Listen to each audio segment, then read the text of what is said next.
Monsieur le Président de la République, vous avez été élu 2 fois à la tête de notre pays parce que vos électeurs ont eu confiance en vous, en votre programme, en vos idées, du moins telles que vous les leur aviez présentées.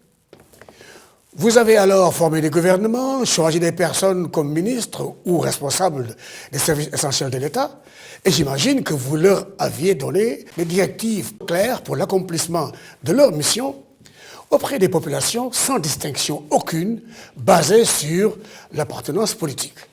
Pensez-vous réellement que les hommes et femmes que vous avez choisis ont été à la hauteur de la tâche que vous leur avez confiée? Pensez-vous avoir fait le bon choix? En les nommant, aviez-vous réellement mis l'accent sur les qualités professionnelles et non sur la promptitude à salir le premier Sénégalais qui pense différemment ou qui a des choses à dire sur la marche du pays? Savez-vous que devant presque toutes les questions sociales, politiques, économiques, de santé publique, de liberté et sur presque tout ce qui accable notre pays, les réponses souvent servies par vos hommes sont considérées comme des bobards par les Sénégalais qui en rient amèrement et qui les prennent pour des actes de mépris pour leur intelligence.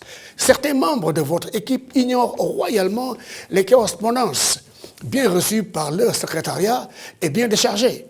Pourquoi est-ce ainsi? Pourquoi ce mépris du citoyen, de l'électeur, par les tenants des services du gouvernement? Ceux qui sortent du lot pour faire leur travail correctement sont aussitôt vus par leurs collègues comme des empêcheurs de tourner en rond, des gens à abattre. Et il y en a eu d'abattus. Alors, si vous fermez les yeux sur ces manquements fréquents qui marquent les actions de votre équipe, si vous vous bouchez les oreilles sur les complaintes des Sénégalais, si vous suivez ceux qui vous conseillent d'être durs, de menacer, vous alimentez le manque croissant de confiance des populations dans les gouvernements qui se succèdent. Oui, la majorité des Sénégalais n'ont plus confiance en l'avenir de notre pays.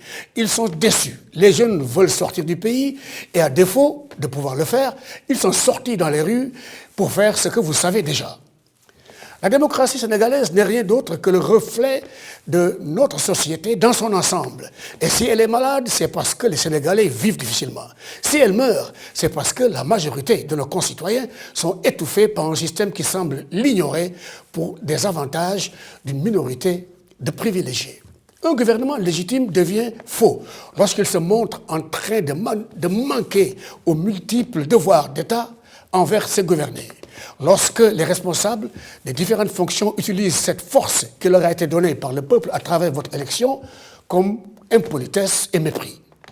Nous assistons tous les jours à un traitement inégal et injuste des besoins des populations dans le secteur public et de multiples abus dans les services publics à des fins privées font douter du rôle du gouvernement et même des institutions.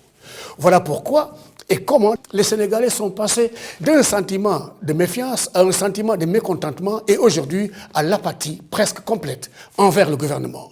Encore une fois, Monsieur le Président, il commence à se faire tard. Alors, pour votre passage dans l'histoire de notre pays, redressez la barre.